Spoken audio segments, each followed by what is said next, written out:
Welcome back to another episode of the Empower Grief Journey podcast. I'm your host, Chris Mamone, and I'm an acceptance coach who helps people heal from grief, loss, and trauma to discover their self acceptance and step into their personal power.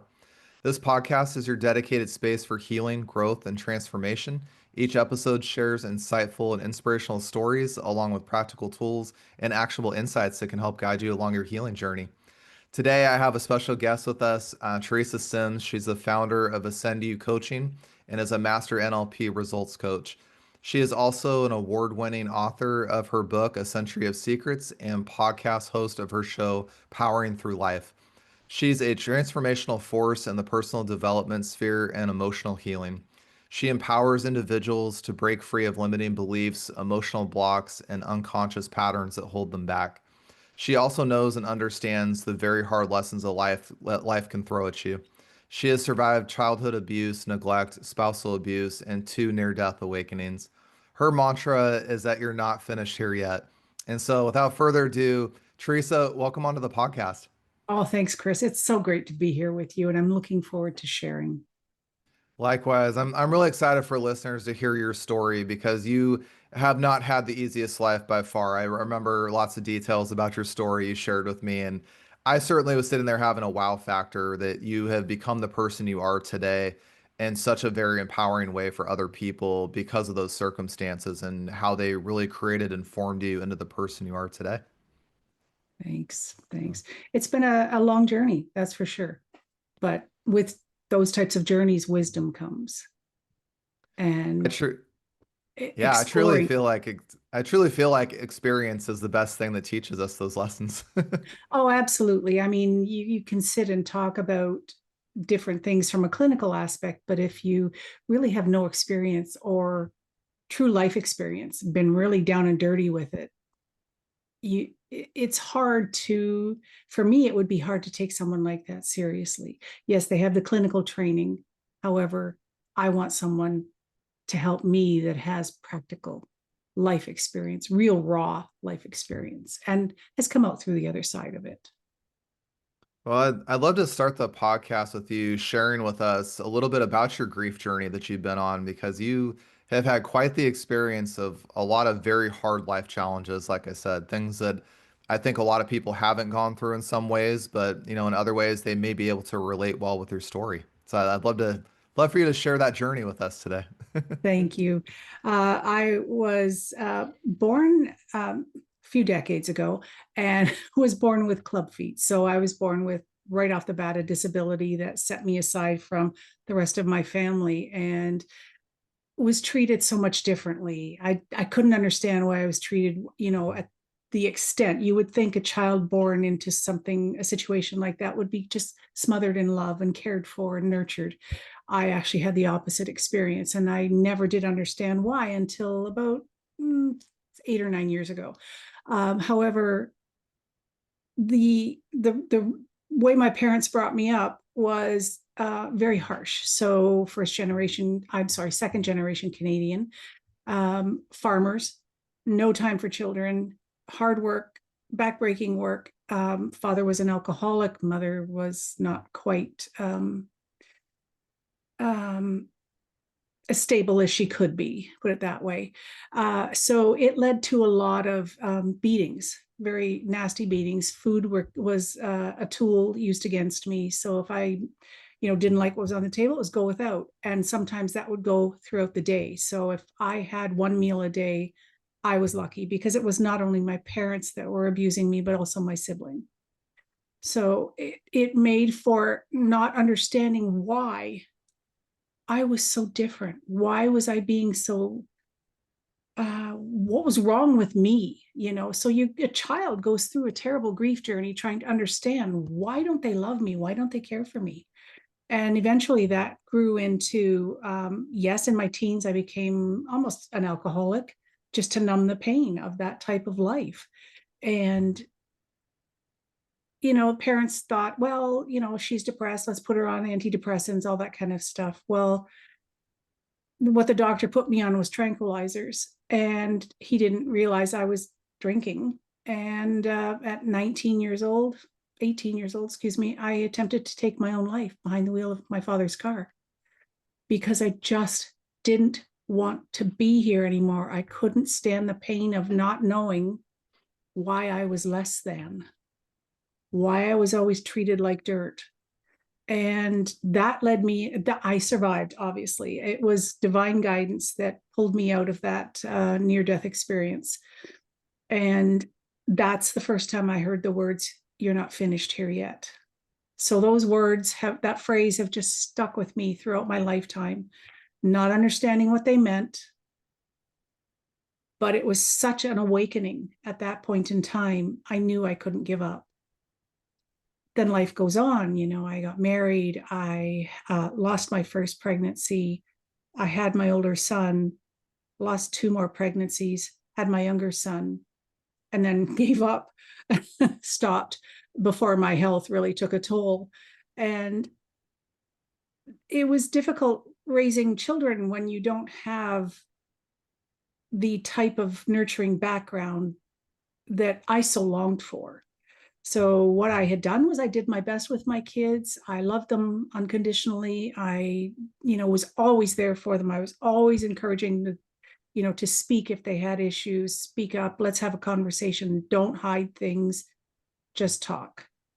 And that worked great until my marriage started to break down. And by that point in time, I had been physically abused by my ex-spouse. My nose had been broken 3 times. I had experienced psychological damage like no one's business.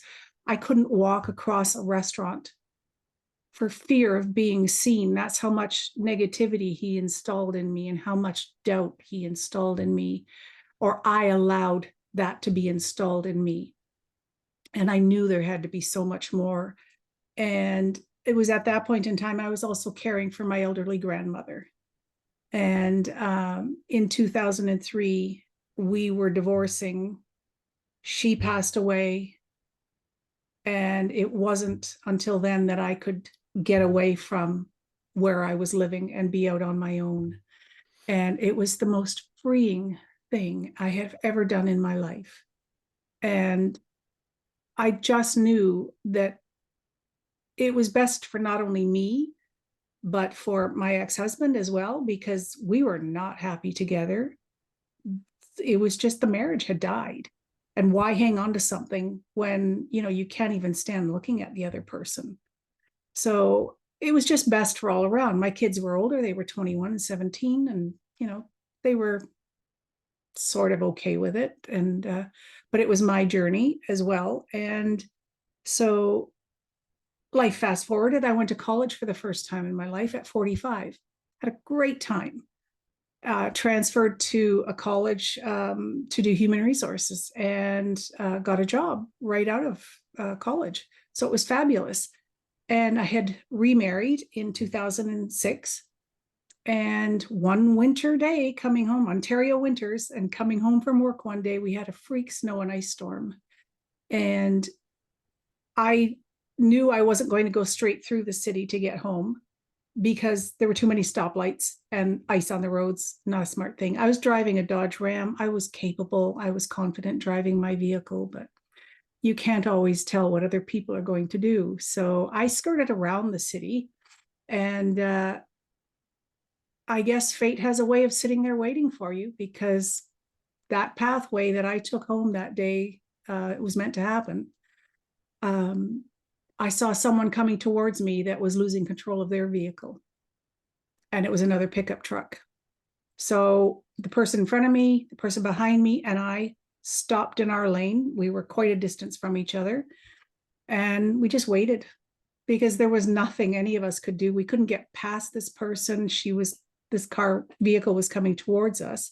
So we just sat there and waited, and she was spinning, fishtailing and spinning, and clipped the mirror off the vehicle in front of me, went over to the left side of the road, and then went back and went into the gravel, spun around, lost control, went backwards into the gravel in front of me.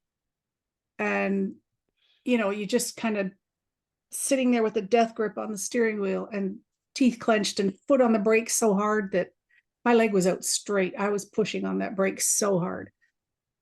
And I got hit head on, just saw the whole thing coming. And all I could think of, I was screaming inside of my head, like, I am never going to see my husband and kids again. I just, like, I thought this was it. And then I heard, you're not finished here yet. And yep. So several hours later, after coming home from the hospital, I had my third or fourth severe whiplash and another concussion and 10 fractured teeth, multiple soft tissue injuries in my body. My knee slammed into the dash. I, damaged muscles in my shoulder everywhere. And 3 days later, I tried to go to work because I was under contract and needed to go. I lost my job. So the HR career I fought so hard for was gone in an instant. So I took a couple weeks home just to try to, rest my neck and that sort of thing. There was no treatments. There was very little that they would do to help me, the medical field.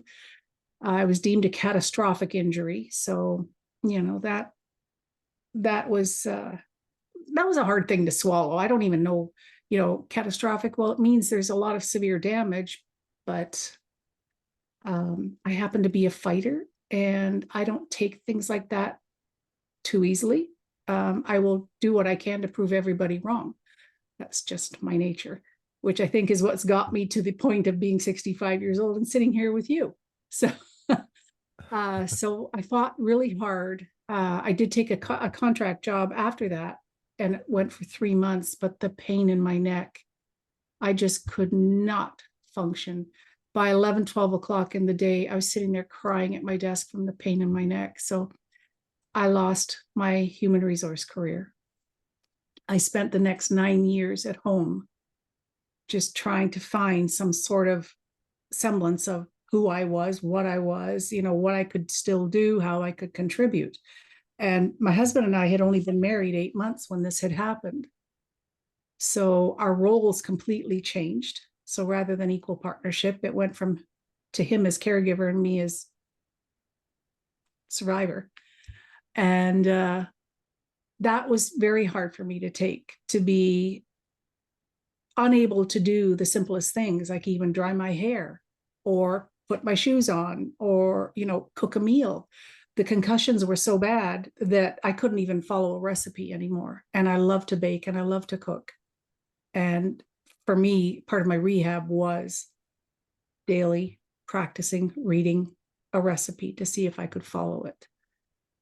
So fast forward anyway, once the injuries kind of settled down and the lawsuit had settled, we moved from the city we were in to a smaller location, smaller city, and life was okay. Like I felt stronger. I was, doing all the exercise I could do within reason to not flare things up at the same time. But I didn't quite feel whole. So I started writing a book, and that's where A Century of Secrets comes from. It started out as a book to just free my grandmother's soul from all the trauma and abuse and violence that she experienced in her life when she came to Canada. And then I decided, oh no, it's a generational thing. So it actually goes back 4 generations. I'm the 4th generation in the book, and hopefully I am the one that can break the cycle of that, because the negativity and the abuse and the violence has a way of just destroying not only who we are, but it implants those behaviors and life lessons into the generations we create coming forward. And I wanted to stop that as much as I possibly could. So I had taken a couple jobs here and there, and still the injuries were just a bit too much. Wrote the book, had the 5 international awards, and my coach that helped me write the book said, you need to become a coach to teach other people. And that started my journey into where I am today. And then I did coaching, I did NLP at the time, and I love the work. It is the most beautiful work, and it helps and it guides people to a better future for them, which it also did for me, because I'm not going to spend my time teaching someone else something that I don't believe in it. It hasn't worked for me.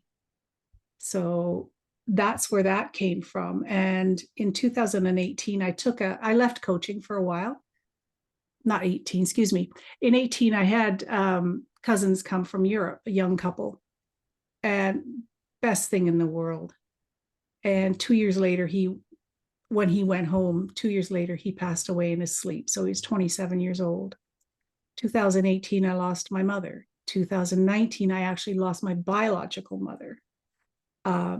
Then in 2023, when I had taken a no-brainer job, I called it was a data entry job, but it was just something that I could just get out of my head and not, worry about. That job caused me more stress than anything else I've ever had in my life. I was seen as a threat. I was seen as, oh, she's coming in to take my job, this sort of thing. And far from the truth. I had lost during that time, the 5 months that I could tolerate that position. I lost two uncles as well. One was 101 years old and the other was 90. So could not even take the time off to go to their funerals. So when I left that job in 2023, excuse me, I had not heard from my brother for quite a while, and I couldn't figure out why.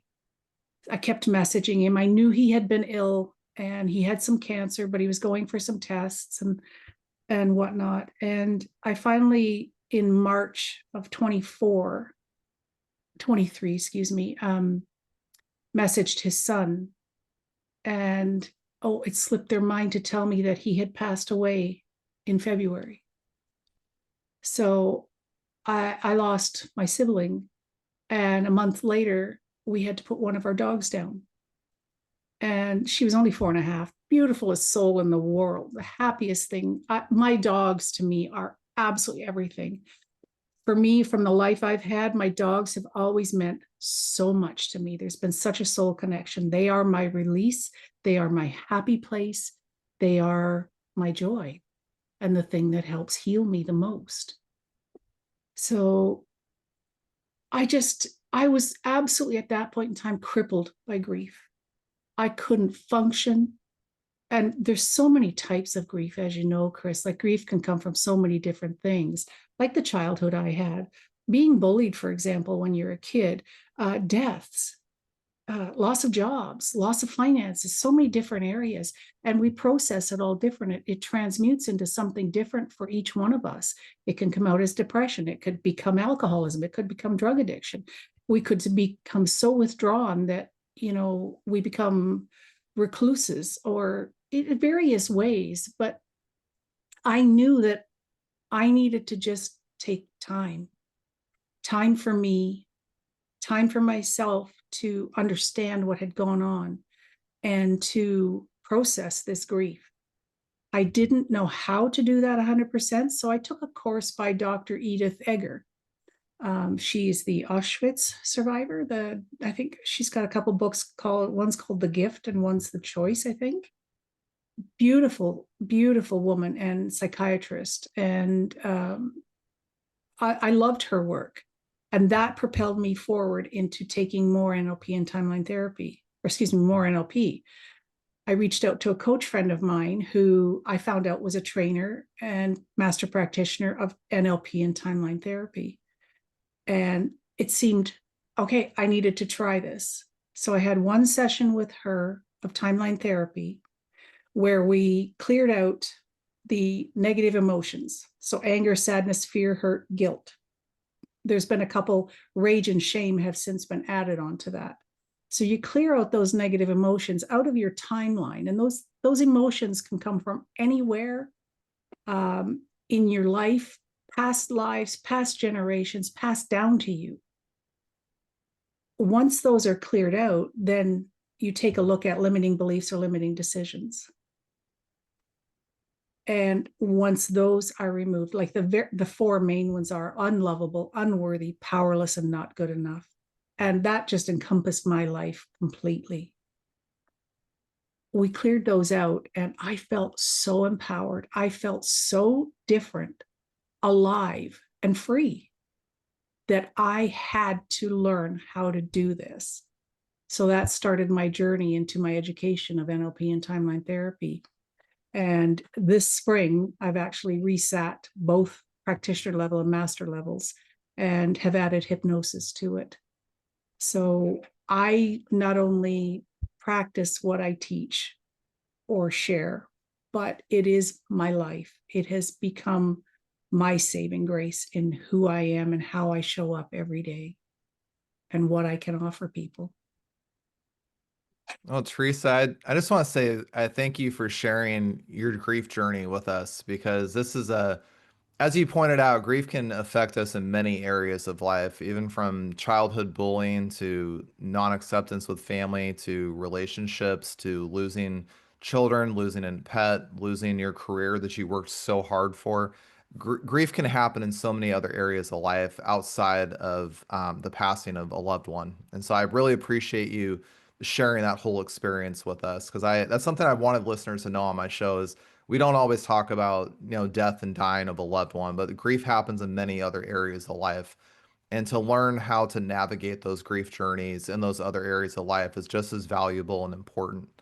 Um, I wanted to ask you, since you brought up, what you went through in childhood, what was it like when your mom passed away, when you had that experience? Did you feel a sense of closure, a sense of relief over the grief that happened growing up? What was that like for you in that moment? Actually, I had to walk away from my family when I was 26 years old. Um, my mother at that point in time used to babysit for me. So she would babysit my two sons. And one day I walked into the house to pick up my kids after work, and I caught her screaming at my 2 year old son, the top of her lungs, that she hated his guts. He was the worst child ever, and he was just not worth it. And I was just taken aback. I picked up my children and I said to her, "You are not going to repeat what you did to me." And I grabbed my kids and I walked out. It didn't end there, unfortunately. I had to get a restraining order against her because she did try to approach my older son, at school, and that's not allowed. Wow. So, the relationship totally broke down. I had not seen my sibling in many, many years either. So it had been over 35 years that I had seen them. And I always swore up and down I was never going to go to her funeral. I wanted no part of it. I don't want to see anyone. I just, I needed to break clear for my own survival and that of my children.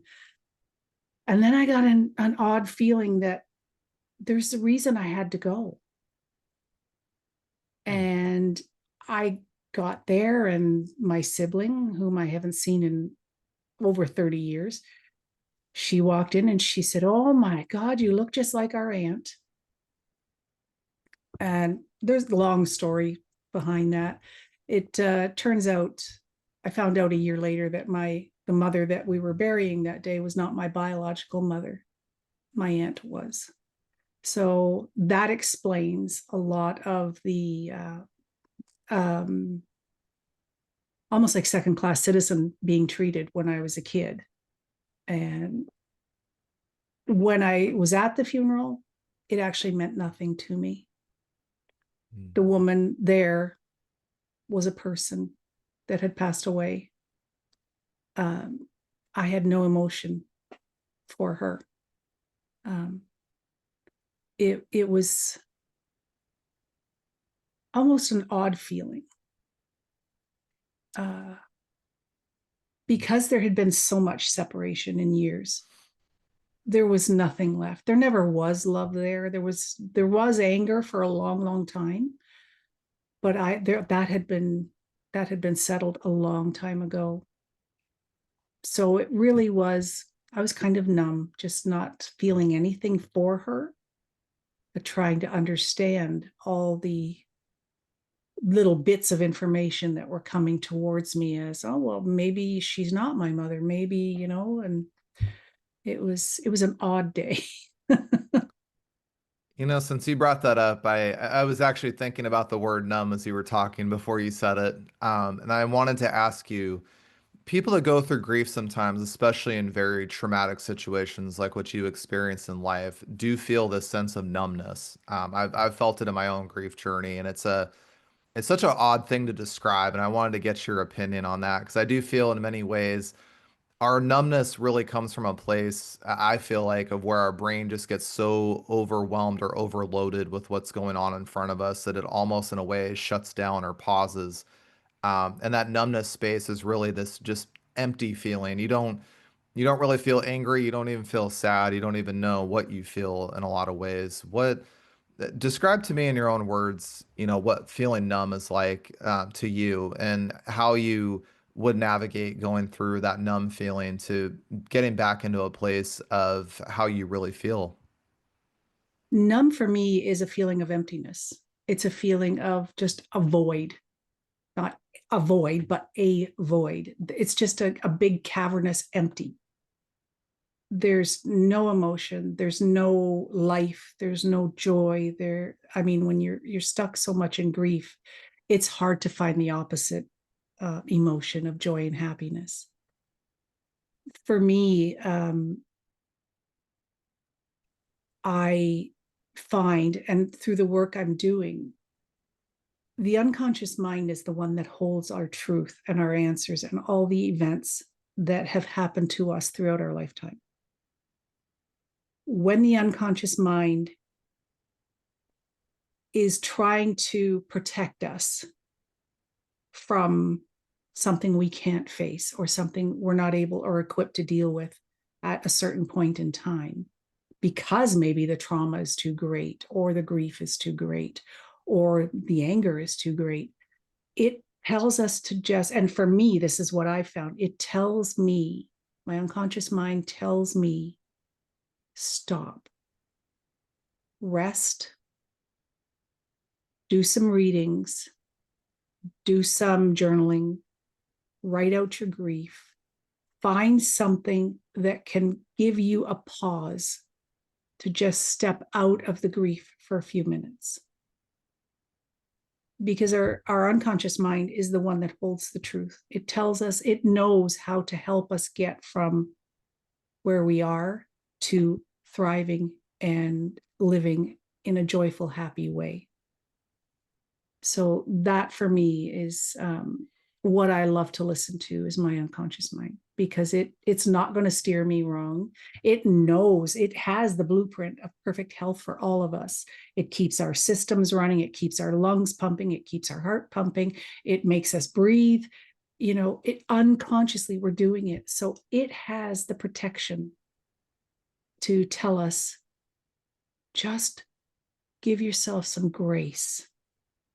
Find some resources if you need to. Reach out to a doctor if you need to, therapist, whatever that may look like for each individual. And for each individual, it will be different.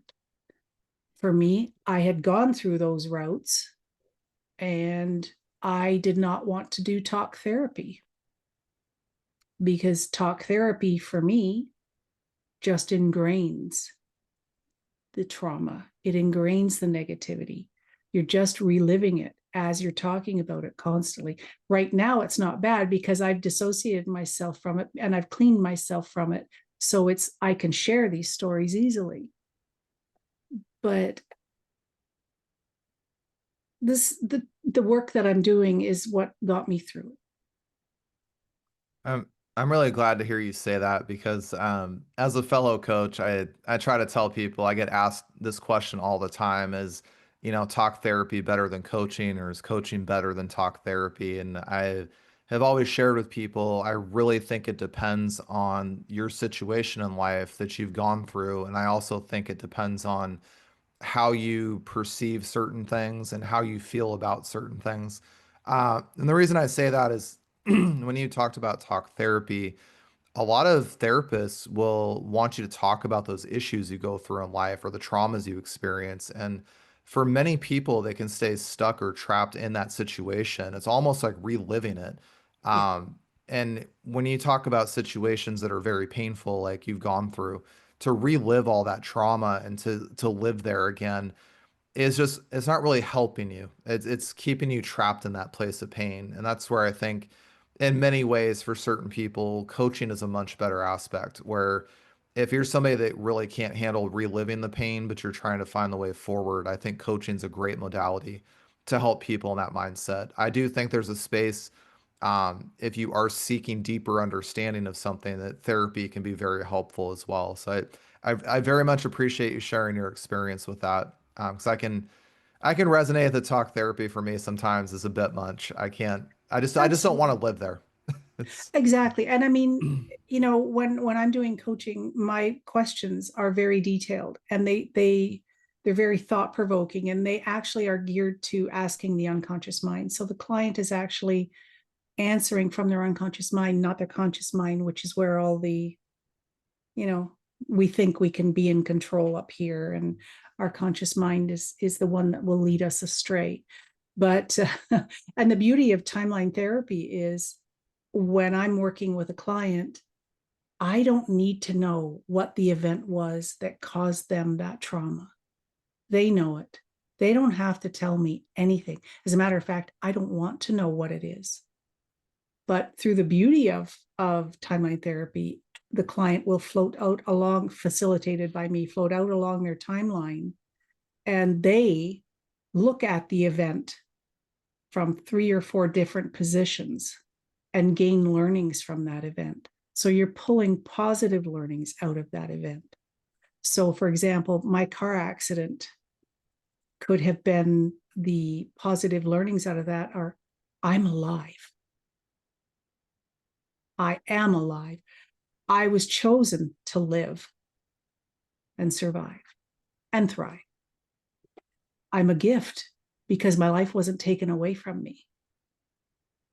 And those lessons, those positive lessons we get from those events, we bring them forward to where we are now. And then we future pace it, take it out into whatever the future looks like for you. Could be a week, a year, 5 years, 20 years, whatever that may be. We future pace those positive learnings out into the future so that when you get to that point in the future, they're already sitting there waiting for you. I'm glad you brought up timeline therapy because I had the pleasure of doing that about four years ago, and I can confidently say that that is a very transformative tool that I wish I knew more people that knew how to use it, because I broke through a serious trauma I had in my life, with timeline therapy, and it was a 4 hour meditation that day with my coach that I did it with, and it takes you to some deep places in your thoughts. I will share that. But you don't have a very, it does bring up the harsh feelings around certain things, but not in a very emotionally intense way. It's more of like an observation of it, watching it. And Exactly. and it does get you. I love that you've talked about the unconscious mind today too, because I do believe that we do have a soul inside of us. I do believe that. And I do think Mhm. that our soul already knows the truth about what has happened and what is going to happen. It's all mapped out for us. And Yes. our conscious mind, a lot of times, tries to think it has control over everything. And you would be really shocked and surprised how little control you actually have in life, to be very honest. Well, the conscious mind is where willpower lives, and tell me how long that lasts. Yeah, it doesn't last very long. No, no, exactly. And rational thinking and logical thinking, that's man or humankind trying to control things. Whereas within our souls, our unconscious mind, and our higher self, they know what is best for us. They know how we can excel in life. They know how to guide us and facilitate us into the right path. The answers are all there. We just don't listen enough.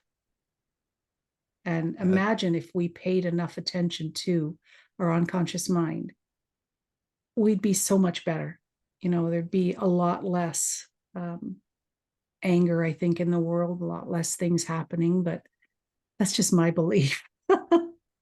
well, I do believe the same with you, because I've learned on my journey of things, especially after doing timeline therapy for me, I've learned that what our minds have been programmed in many ways in society. We get conditioned by our parents and our upbringing. Mhm. Like you talked about beliefs that you're like how your mother told your 2-year-old they're just not worth it, you're not good enough. That kind of thing, sadly, can stay implanted in somebody's brain from a very young age and get carried forward in life. It'll always get triggered. And I use that to say that, if you watch the news every day, you're getting constant negativity wired in your brain. If you're Yes. around people that are very negative or harmful in whatever capacity, that will get implanted in there. But if you also feed your mind, by the way, with supportive kindness, love, respect, empathy, compassion, understanding, if you wire it with those things, you can wire this brain that same way. And so, I do think it takes a lot in this world to really protect our minds, especially today with social media and everything going around. It takes a lot to protect this thing up here, what we feed it, because what we do feed it will project itself out. And, sometimes that's Absolutely. subconscious, sometimes it's conscious. Absolutely, Chris. And I have not watched the news in years, not since my car accident, because a friend of mine used to be a news correspondent, and she left that career because she was forced to sensationalize what was happening. And she said all it creates is fear, uncertainty, and doubt. And she calls it the FUD factor. And she's absolutely right. And I don't want to look at stuff like that every day. I know it's happening, but it trigger people that have had issues. I mean, it can trigger so many downsides in your emotional aspect, your emotional being, just watching the news. Trauma can happen, and you see it on TV, and it's going to sit in. And the worst part is when we're watching TV, we're kind of in what's called a trance state. So have you ever noticed that you're Mm. watching TV and you don't know what happened like for 10 minutes because you're Yeah. so absorbed in what you're watching? That's a trance state. So if you're watching the terrible doom and gloom on the news, you're in a trance-like state, and that's actually getting put into you. And I would just prefer not to have that happen. So Yeah, we're very choosy about what we watch and that sort of thing. So I had my family watches the news a lot. I don't personally like it, but when I'm around there, I kind of laugh because all I hear about is bad accident on whatever freeway road. So and so got shot, murdered, or beat, or robbed, or something. I mean, so literally that's what they say. Then it's like, here's the weather. Then here's this like 10-second segment about something happy. Then have a great night. And I sat there one day and I said, everything you just said, 95% or 98% of this half an hour you just talked in front of us was about negative doom and gloom, death, murder, and crime. And I was like, and then you added the little 5-second happy thing and then bounce. And I said, that's really weird. And so I tend to watch shows like Alone on the History Channel. I tend to watch stuff like that because these people are out in the wilderness by themselves. They don't have Kindles and iPhones and internet and all this stuff. They're out there in nature and they go into these very deep places of life. I mean, deep in the soul. Some of them have breakdowns out there, which I absolutely love, by the way. I think they're breakthroughs, not breakdowns. yeah. Um, and you see the real essence of humanity, of who we are, come out of these people. And I sit there sometimes and I say, we're so distracted in life. In our modern city-filled life, we're very distracted all the time. We're being fed things and told things and made to believe a certain way, and it pulls us further away from our soul. And I wanted to lead us into this question, by the way, because you talked a lot about this line you've heard multiple times in your life, you're not finished here yet. I wanted to ask you what the role of spirituality played in your life up to this point, and when did you get into that spiritual side of your life? Oh, that's a good one. I was raised Roman Catholic, so we didn't go to church a lot, but I went to Catholic school. So through the school, we went to church. My grandparents would take us. I was always drawn to it because when I was young, at the age of 5, I was left alone with my sibling who had to get me to school. She's older than I am, so we had to get to school together. But being one of my abusers, she loved to beat on me and do all sorts of things in the morning. There were many, many days that I went to school without breakfast and was not able to even make my own lunch. So I went to school hungry. I would leave at 7 o'clock in the morning. Our schools didn't start till 9. I would go hide in the church because the schools weren't unlocked yet. So I knew the church was open because the mass was still going on. So I would go hide in the church. And to me, it became my safe haven. It became my sanctuary of where I felt safe. And it was the only place. However, with that being said, had the priest caught me, my family would have known about it and I would have been in more trouble. They never caught me though. So as life went on, I mean, I don't know why I heard that first, "You're not finished here yet," in the car when I attempted to take my own life. I don't know why I heard that, but I understood where it came from because I had faith. My faith was very strong. Um, I don't always discuss it with everyone because my faith to me is very private. However, um, it is what has gotten me through, because when I was going through my divorce and the struggles with my grandmother dying and my kids being difficult, I would go sit in the church just in an afternoon and stare up at the ceiling, or not the ceiling, at the cross above the altar. And one day I was staring at Christ on the cross and the statue of Mary on the other side, and water just started pouring down my eyes. I don't know why. I was searching for an answer. And I looked up at the statue, the face of Christ, and the head just turned and looked directly at me. And I was so taken aback. I couldn't understand what was going on other than I was being shown something very special that was just for me. And I looked again, and the face had turned back. I looked at the statue of Mary. Her face had actually turned to me as well. I sat there and I started crying my eyes out. I was given a miracle that day. I had received the answer I needed, the strength and the guidance I needed to be able to face the divorce, my grandmother's funeral. I was executrix to her estate. And it was a lot to deal with while I was trying to get away from my home life. I am not a big attender of church, but my faith is something that's unshakable. And when the car accident did happen, that phrase came out again, and I didn't understand. Like, and you hear people screaming and saying, "Why are you giving me so much? I can't handle it." Like, when is this going to stop? Oh, I've asked that many times. However, I know this is my path. All these things in my life have happened to me for a reason. They've happened to teach me something. They've happened to give me strength and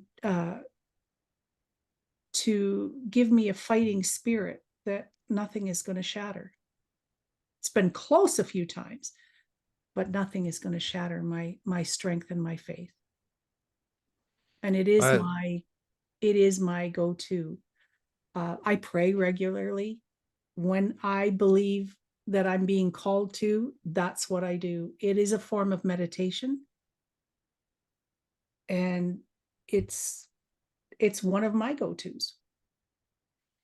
I appreciate you sharing that because I've talked to many people on my podcast that have different walks of faith and different walks of it in their life. And what I've come to find is that for some reason, the ones that follow God that are on my show, God shows up in these very mysterious ways. I know it's cliche to say, but always shows up for some reason, and it's always to share a message with us, like you said, about not being finished here yet.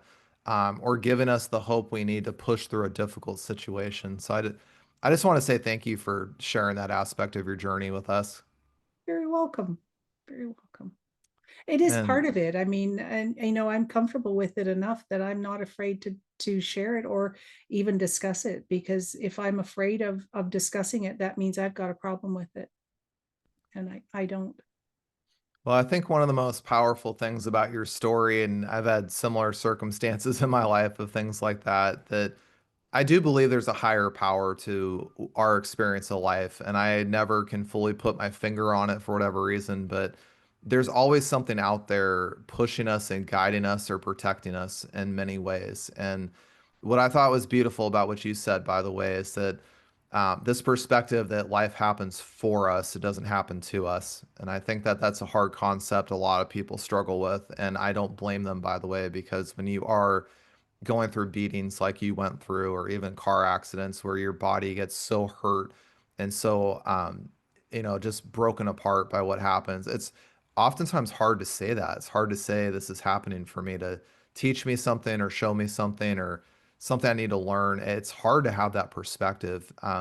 What would you give advice for if you were to if you told that to somebody that these things are happening for you, not to you, and they had a real hard time understanding that? What would you share with them to help them in some ways believe that or, consider that theory?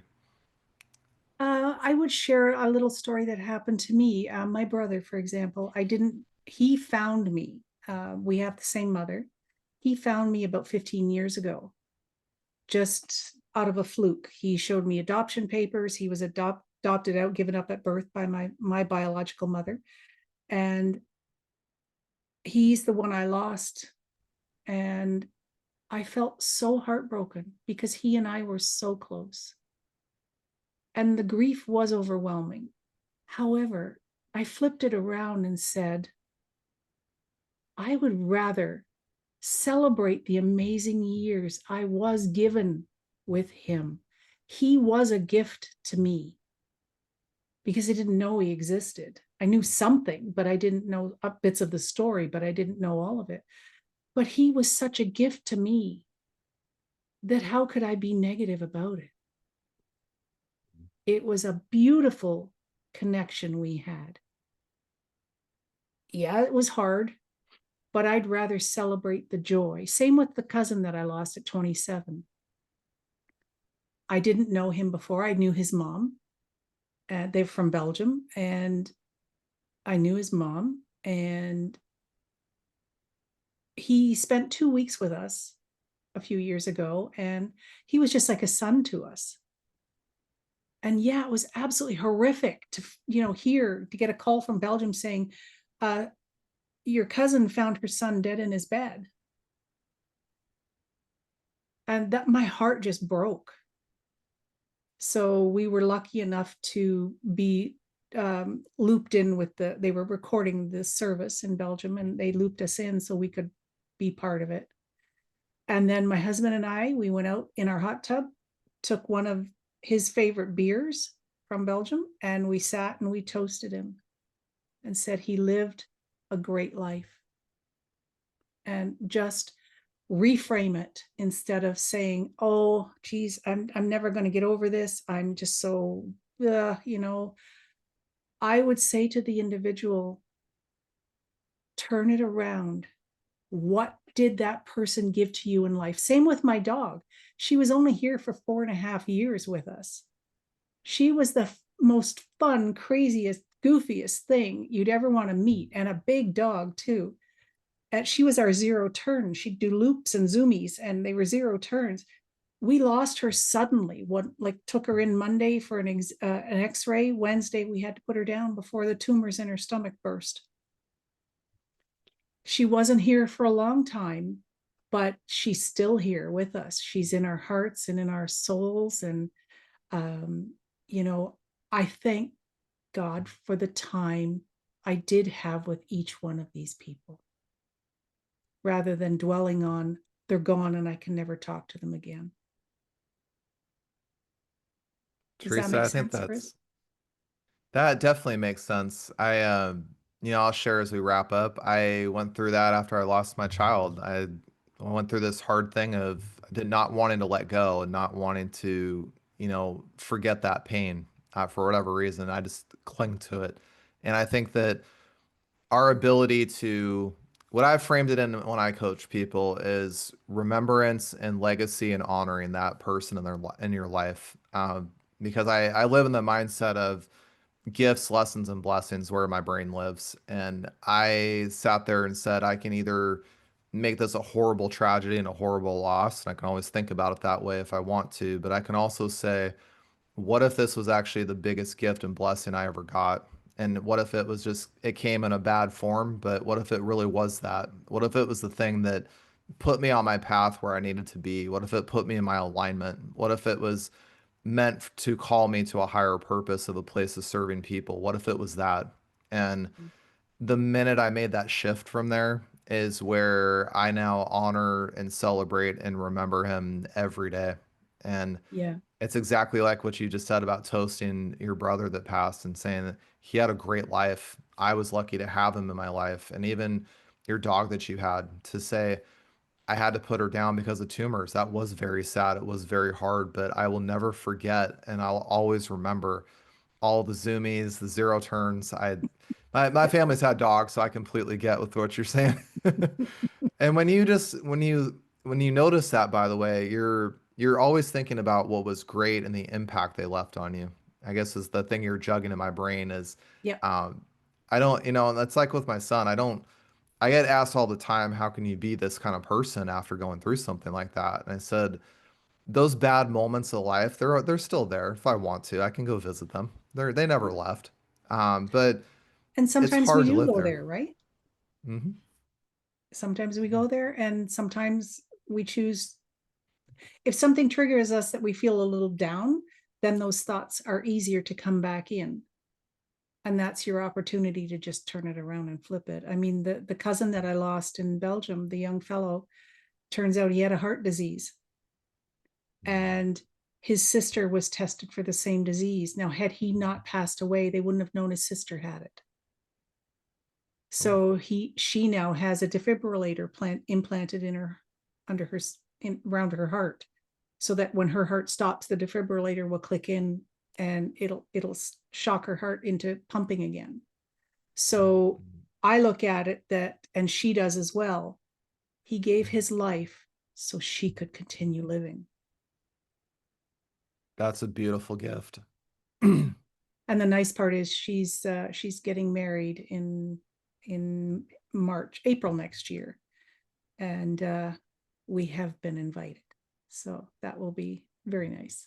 So Oh, that's exciting. I love hearing things like that. I always think that it's back to what you talked about a little earlier, that everything is happening for us. It's not happening to us. And like you said, had he not passed away, that heart defect would never really come to light. And had she never known about it, by the way, she may not even be here at that point had we not known about this. So I had a guest on my podcast yesterday that was separated from her son for a long period of time, about 10 years almost, and they ended up in a self-improvement course together, in a live course with somebody teaching the class. And their story and working through their issues helped 150 people. And she didn't notice this, but I told her, I said, do you realize that if you never had been separated from your son, regardless of what happened between you two at that age, that you never would have helped 150 people feel seen, heard, and understood in their own journey? And I said yeah, how powerful that is that that happened. absolutely.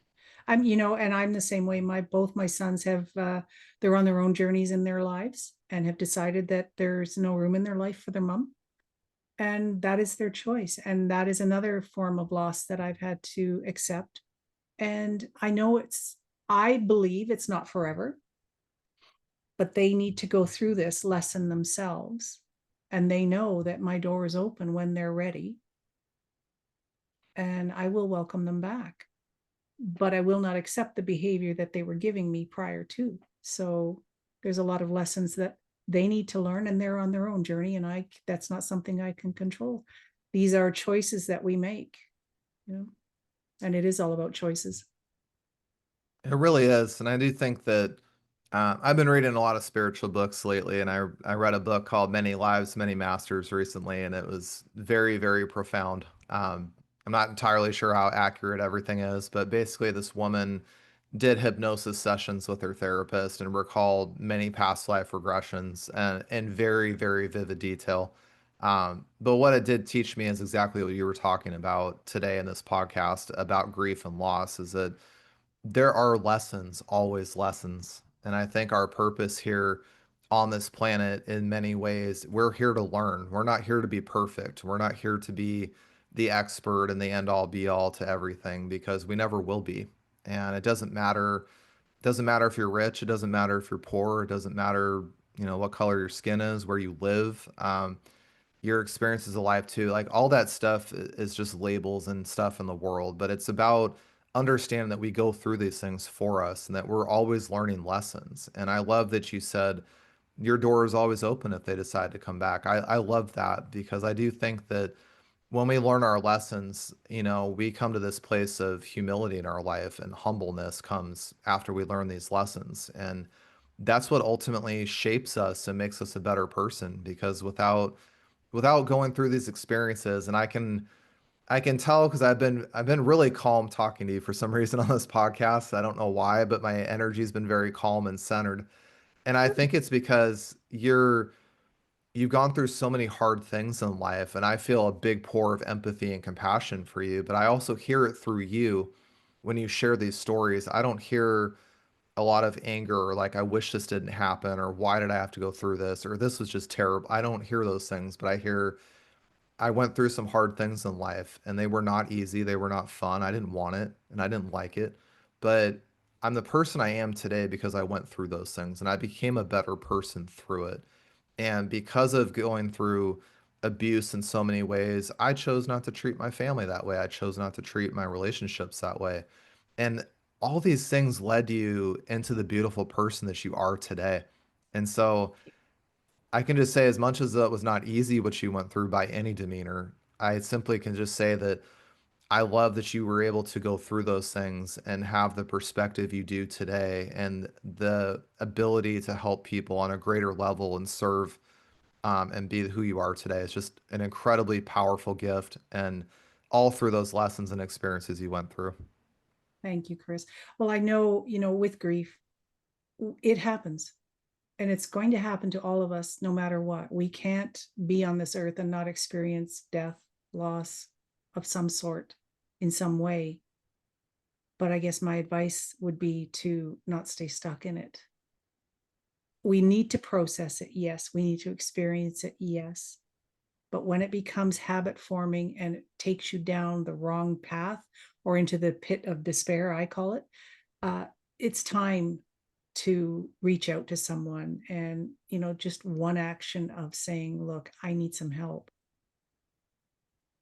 That's the biggest step you can take, is just that first one. It's hard, but it's so worth it in the long run, because we're not meant to live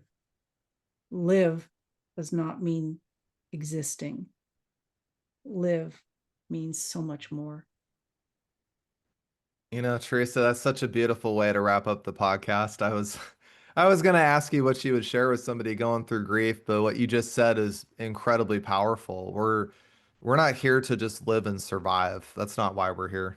And there's so much more within us. And I love what you said about the pit of despair, because I've walked that walk in my life many times. And staying stuck there, like you said, it's just really it's not going to help you at that point. And it's going to be a place where I like to consider it the notification that it's time to do something different. It's time to reach out for help and ask for assistance in your grief journey. And it's time to really start figuring out what that new path is for you to go forward. And that's not to say you're going to fix it in one day or 1 week or 1 month. That's completely missing the point. But it's to say that this journey is going to begin from there. And it may be a long journey, it might be short, depends on who you are and how you do it.